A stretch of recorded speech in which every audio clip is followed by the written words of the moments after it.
Well, greetings and welcome back. I'm going to touch on a subject that is rather complex, and it's about the racial divide that certainly over the years has improved and grown thinner, though I'm sure that there are many ethnic groups who would disagree since much of what they encounter every day, I don't. So I'm aware of the likelihood that my perception is quite limited, and I'm focusing on blacks for now with the knowledge that they have more range than a white person has. They have to in order to survive and prosper. However, I'm taking somewhat of an angular approach to this since I see it as the whitening of Black America. For instance, while I was starting school in the late 1950s, early 1960s, we did go to school with what I believe is about 15 to 20% of the classroom in middle school being black. Elementary school was much less than that. And one of the notable memories of interacting with blacks was that once we got to middle school, sixth through eighth grade, with the changes that one goes through during puberty, I observed how blacks were more spontaneous, fearless, and off the cuff. And I especially remember one incident that was quite funny and very impetuous as our seventh grade classes filed into the theater and they turned off the lights. The comments that came from the black students were quite memorable and witty, as one guy stood up and said, "John, smile so I can see you. I don't know where you are." And another said, "Either that or just open your eyes real wide and maybe we'll be able to spot you." These were quite clever and I never forgot them. Yes, these were isolated incidents, but there would be plenty more as we rode through our middle school years. I loved the spontaneity of it and I started taking hold of them and became one of the more accepted white dudes. This would never really change for me as the years passed, as my somewhat of a degree of being hip and streetwise and garnering their acceptance as being a cool dude. And some of it may seem shallow, but I enjoyed it. It made me feel more secure, and especially once I was hired by Amtrak in 1976, I became very close with many of the black guys I worked with, and I was getting invited to their softball games, outings, bars, just hanging out and drinking. We had a lot of fun. And there was a surprising connection with them. I had a bit of street in me and I didn't overdo it. And that's never a good idea. And we could talk about anything, and most of it was posturing and being comical. I had a lot of laughs. And I was always good with comebacks. And I'll always recall the memories I had with them during those 10 years or so, and I miss them, as all of them are out of my life now, and many of them have passed away, sadly enough. However, back to my concept of the whitening of Black America. The deep trenches and lines that existed decades ago are growing thinner and at times almost negligible, and I have some concerns. Simply put, I don't want blacks to be white. I want them to be themselves. The black culture is extremely rich in music, entertainment, comedy, and humor, sports, and basically in every field you can name.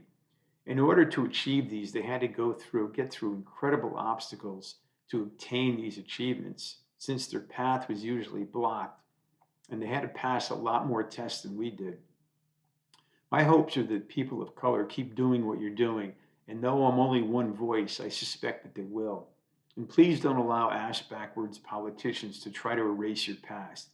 The only reason they attempt this lunacy is to pacify their ignorant constituents and mask their deep envy of your style, talent, passion, and strength.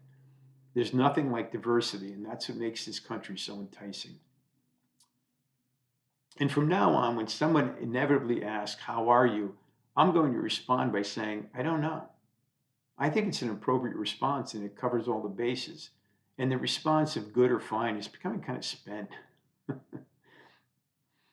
I don't usually receive get well cards from anyone, but I do occasionally receive get worse cards. Hallmark doesn't produce these, so these folks go out of their way to make them on their own. How dare they?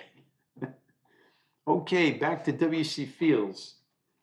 This is one of the things I love doing.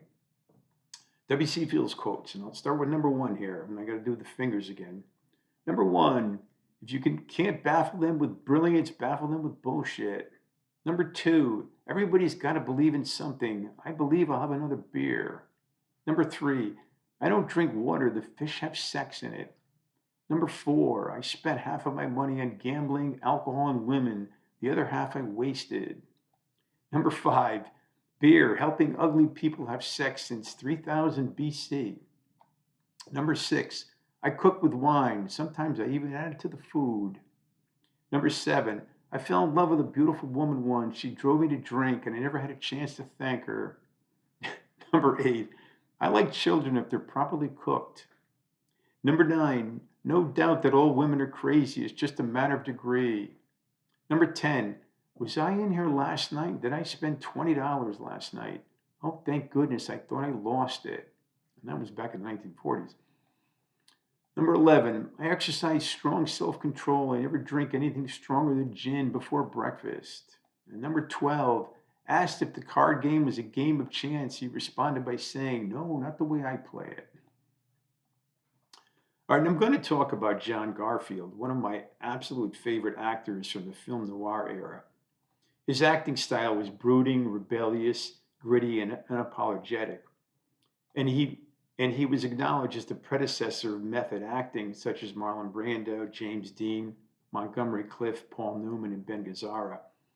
In an article in the New Yorker magazine last year claimed that his performances have a timeless brilliance. They feel somehow classical and contemporary at once.